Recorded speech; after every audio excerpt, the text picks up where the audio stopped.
శనివారం నాడు తెల్లవారక ముందు తలంటు పోసుకుని నల్ల చీర నల్ల రవిక ధరించి శంకు చక్రములతో కూడిన 7 కొండల స్వామి తిరునామమునకు మట్టి ప్రమదలో 7 రంగులతో కూడిన వత్తిని వెలిగించి శశాస్త్రీయంగా స్వామిని పూజించి కమ్మని నువ్వుల చిమ్మిలి నైవేద్యం పెట్టి నీరాజనముతో వ్రతమును పూర్తి చెయ్యాలి. తిరిగి సాయంత్రం వరకు ఉపవాసం ఉండి స్నానము చేసి పసుపు చీర పసుపు రవిక ధరించి వ్రత విధానము సాగించి స్వామికి ఇష్టమైన చక్కెర లడ్డూలను నివేదనము చేసి నీరాజనమునిడి ఒక అతిథిని ఆహ్వానించి భోజనాదులతో సత్కరించి అతిథి భుజించి విడిచిన ఒక మెతుకును అమృతమస్తువని ఆరగించాలి.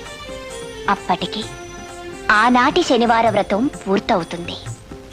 ఈ విధంగా 7 శనివారములు వ్రతమును చేసినచో ఉద్దేశించిన సత్ఫలమును పొందగలరు.